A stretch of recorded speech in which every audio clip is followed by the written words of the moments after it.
हाय, वंदना लजीज फूड में आपका स्वागत है। आज मैं रेडीमेड इंस्टेंट मिक्स से गुलाब जामुन बनाऊंगी। अक्सर होता ये है कि बहुत से जो लोग हैं उनसे इंस्टेंट मिक्स गुलाब जामुन सही से बनता नहीं है और वो जब तेल में फ्राई होने के लिए डालते हैं तो फट जाता है। तो इसलिए मैं आज इंस्टेंट मिक्स से गुलाब जामुन की रेसिपी लेकर आई हूँ और ये जब बनकर तैयार होता है तो इसे खाने के बाद कोई नहीं कहेगा कि ये इंस्टेंट मिक्स से गुलाब जामुन बना है। ये खाने में बहुत ही टेस्टी लगता है। तो चलती हूँ गुलाब जामुन बनाने के प्रोसेस में।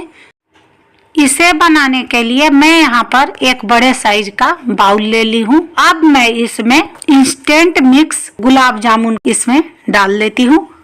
तो ये 180 ग्राम का पैकेट है, तो मैं इसे बाउल में डाल लेती हूँ। तो यहाँ पर मैं इसे बाउल में डाल ली हूँ।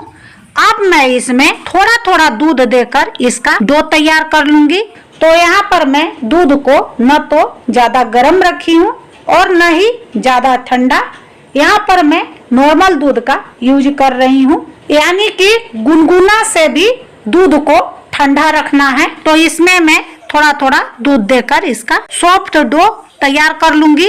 अगर आपके पास दूध नहीं है या दूध पसंद नहीं करते हैं तो कोई बात नहीं, आप यहाँ पर पानी से भी इसका डो बनाकर तैयार कर सकते हैं।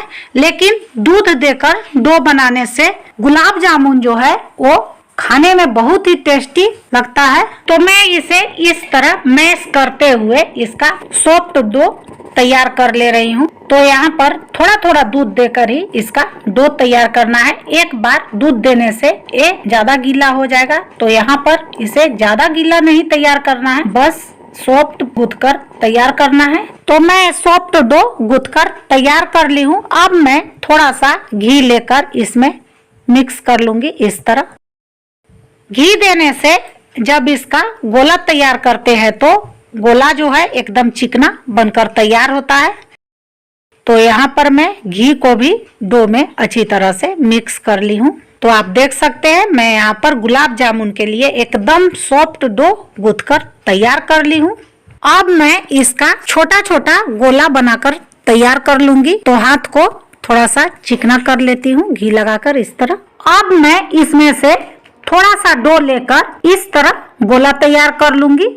तो यहाँ पर इसे दोनों हथेलियों के बीच में रख कर दबाते हुए इसका गोला तैयार कर लेना है।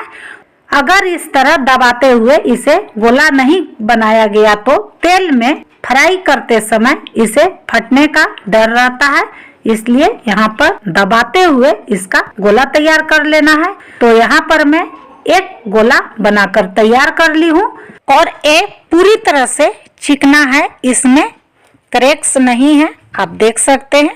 तो यहाँ पर रसगुल्ले बनाने के लिए इसमें क्रैक्स नहीं होना चाहिए। अगर इसमें क्रैक्स हो रहा है या आ रहा है तो आप डो को फिर से थोड़ा सा दूध देकर इसे मैश ले, उसके बाद गोला बनाएं। अब मैं इसी तरह थोड़ा सा डो लेकर हथेलियों के बीच में रख कर दबाते हुए गोला तैयार कर लूंगी। तो यहाँ पर मैं 2 गोला बनाकर तैयार कर ली हूँ। अब मैं सेम प्रोसेस से बाकी का भी डो का गोला तैयार कर लेती हूँ।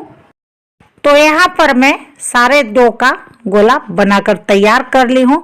तो आप देख सकते हैं यहाँ पर एक भी गोला में क्रैक्स नहीं है, ये बिल्कुल चिकना है। तो इधर मैं एक कढ़ाई में घी गरम होने के लिए चढ़ा दी थी। आप यहाँ पर घी की जगह तेल का भी यूज कर सकते हैं। घी गरम हो गया है। अब मैं इसमें एक एक गोला डाल लेती हूँ। तो यहाँ पर मैं गैस का फ्लेम को लो रखी हूँ। लो फ्लेम में ही मैं इस गोले को फ्राई करूंगी। तो एक बार में जितना आ पाया उतना मैं घी में डाल दी हूँ। अब मैं इसे एक एक करके सभी को पलट लूंगी। तो यहाँ पर इसे एकदम हल्के हाथ से पलटना है। अगर इसे आराम से नहीं पलटा गया तो इसका जो गोला शेप है वो बिगड़ जाएगा। तो यहाँ पर इसे आराम से ही पलटना है इस तरह करके। तो आप देख सकते हैं गोले को घी में देने के बाद ये बिल्कुल नहीं फट रहा है। तो आप अगर डो को सॉफ्ट गूंथते हैं और अगर गोला बनाने समय गोला में एक भी क्रैक्स नहीं हो तो तेल में या घी में देने के बाद ये जो गोला है वो फटता नहीं है। तो मैं यहाँ पर इसे बीच बीच में चलाते रहूंगी और सभी तरफ से इसे अच्छी तरह से गोल्डन ब्राउन आने तक फ्राई कर लूंगी। तो यहाँ पर इसे चलाते रहना है बीच बीच में और एकदम हल्के हाथ से चलाना है। तो मैं यहाँ पर इसे इस तरह स्पून से बीच बीच में चलाकर पूरी तरह से गोल्डन ब्राउन कलर आने तक इसे घी में फ्राई कर लूंगी। तो यहाँ पर इसे पेशेंस रख के छानना है क्योंकि यहाँ पर इसे फ्राई करने में थोड़ा सा समय लगता है। तो आप देख सकते हैं यहाँ पर इसका कलर धीरे धीरे चेंज होने लगा है और एक गोल्डन कलर में आ गया है, लेकिन मैं इसे अभी और फ्राई करूंगी जब तक कि ये पूरी तरह से गोल्डन ब्राउन कलर का नहीं आ जाता है, तब तक मैं इसे फ्राई करते रहूंगी। तो आप देख सकते हैं धीरे धीरे ये पूरी तरह से गोल्डन ब्राउन कलर में आ गया है और इसे देखने के बाद एकदम लग रहा है कि ये गुलाब जामुन है। अब मैं इसे घी से बाहर निकाल लेती हूँ, घी को निकलने देती हूँ। घी निकल गया है, अब मैं इसे एक बर्तन में निकाल देती हूँ। तो मैं यहाँ पर इसे बर्तन में निकाल ली हूँ। अब मैं दूसरे बैच का भी गुलाब जामुन का ये जो गोला है इसे एक एक करके डाल के घी में छान लेती हूँ। तो यहाँ पर गैस का फ्लेम को लो ही रखना है। तो मैं एक एक करके गोले को डाल लेती हूँ। तो एक बार में जितना आ पाया उतना गोला मैं इसमें डाल ली हूँ। अब मैं इसे इस तरह पलट लूंगी। तो इसे बीच बीच में उलट पलट कर अच्छी तरह से गोल्डन ब्राउन कलर आने तक फ्राई कर लेना है। तो बहुत सारे लोग का समस्या यहीं पर खड़ा हो जाता है कि जब वो इस गोले को घी में या तेल में फ्राई होने के लिए डालते हैं तो ये जो है फटने लगता है। तो मैंने आपको पहले ही बता दिया है कि अगर आप डो को सॉफ्ट गूंथेंगे और इसका गोला को जब भी तैयार करें तो इसमें एक भी क्रैक्स नहीं आना चाहिए, तो आपका गुलाब जामुन जो है तेल या घी में डालने के बाद कभी नहीं फटेगा। तो मैं इसे इस तरह उलट पलट कर सभी तरफ से गोल्डन ब्राउन कलर आने तक पका लूंगी। तो आप देख सकते हैं धीरे धीरे इसका कलर जो है चेंज हो रहा है। तो अभी मैं इसे करीब 1 मिनट इस तरह उलट पलट कर और पका लूंगी ताकि ये पूरी तरह से गुलाब जामुन वाला कलर में आ जाए। तो ये अच्छी तरह से घी में फ्राई हो गया है। अब मैं इसे घी से बाहर निकाल लूंगी, घी को निकलने दूंगी, उसके बाद इसे प्लेट में निकाल लूंगी। घी निकल गया है, अब मैं इसे प्लेट में निकाल लेती हूँ। अब मैं सेम प्रोसेस से बाकी का भी गोले को घी में फ्राई करके निकाल लेती हूँ। गुलाब जामुन बनाने के लिए मैं चाशनी बनाकर तैयार कर लेती हूँ। तो मैं यहाँ पर 2 कप चीनी डाल लेती हूँ। तो यहाँ पर मैं 2 कप चीनी कढ़ाई में डाल ली हूँ। अब मैं इसमें 3 कप के लगभग पानी डाल लेती हूँ। तो ये रहा मेरा पहला कप का पानी और ये रहा मेरा दूसरा कप के पानी और ये रहा तीसरा कप के पानी। तो मैं यहाँ पर 3 कप टोटल पानी डाल रही हूँ। तो यहाँ पर मैं ज्यादा सीरा बनाकर तैयार कर रही हूँ क्योंकि यहाँ पर गुलाब जामुन को सीरा में पूरी तरह से डुबोना है, इसलिए मैं यहाँ पर ज्यादा सीरा बनाकर तैयार कर रही हूँ। तो मैं यहाँ पर गैस को ऑन कर ली हूँ। अब मैं फ्लेम को मीडियम रखकर इसका चाशनी बनाकर तैयार कर लूंगी। तो मैं चीनी को थोड़ा सा चला लेती हूँ इस तरह और बीच बीच में इसी तरह चीनी को चलाते हुए चीनी को अच्छी तरह से मेल्ट कर लूंगी। तो आप देख सकते हैं यहाँ पर चीनी अच्छी तरह से मेल्ट हो गया है। अब मैं बीच बीच में चलाकर करीब 5 से 6 मिनट चाशनी को और पका लूंगी। तो मैं इस तरह बीच बीच में चलाते हुए इसे पका ले रही हूँ। तो मैं यहाँ पर चाशनी को लगभग 5 से 6 मिनट पका ली हूँ। अब मैं इसमें 10 से 12 केसर के धागे डाल लेती हूँ। तो यहाँ पर केसर के धागे पूरी तरह से ऑप्शनल है, आप इसके बिना भी गुलाब जामुन को बनाकर तैयार कर सकते हैं, लेकिन केसर के धागे देने के बाद इसका टेस्ट जो है बहुत ही बढ़िया आता है। तो यहाँ पर मैं केसर के धागे को भी डाल दी हूँ। अब मैं इसमें 2 इलायची को मैं इस तरह कूटकर थोड़ा सा छिलका हटाकर इसमें डाल देती हूँ।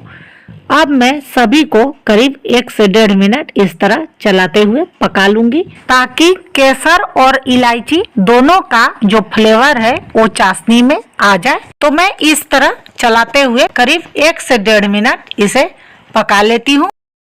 तो यहाँ पर मैं दोनों को लगभग 1 से 1.5 मिनट पका ली हूँ। तो यहाँ पर कोई तार का सिरा नहीं बनाना है, सिर्फ चीनी को मेल्ट करना है और इसे चीनी मेल्ट होने के बाद थोड़ा सा पका लेना है। अब मैं गैस को ऑफ कर देती हूँ और इसे एकदम हल्का सा ठंडा होने के लिए छोड़ देती हूँ। तो यहाँ पर चाशनी को पूरी तरह से ठंडा नहीं करना है, बस थोड़ा सा 1 मिनट के लिए यूं ही छोड़ देना है।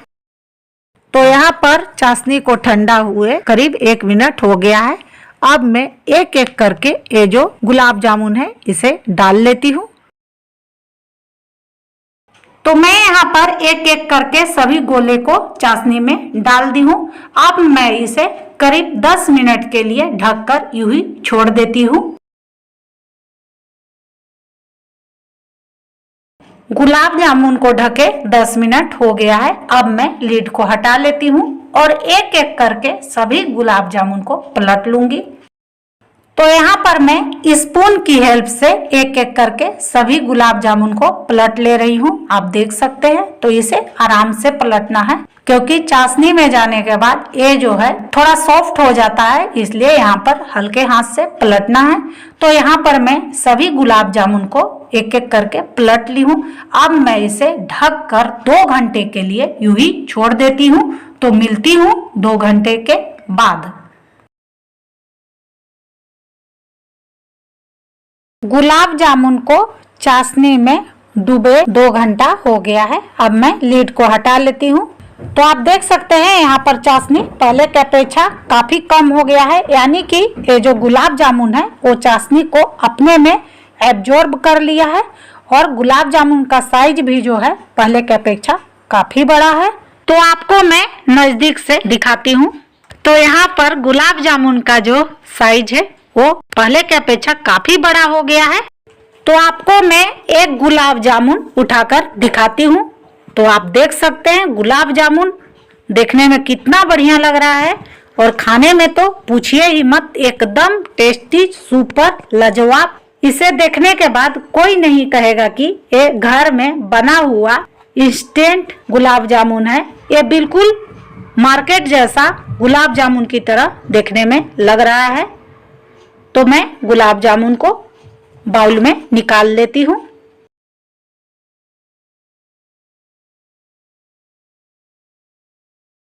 इंस्टेंट मिक्स गुलाब जामुन बनकर तैयार है।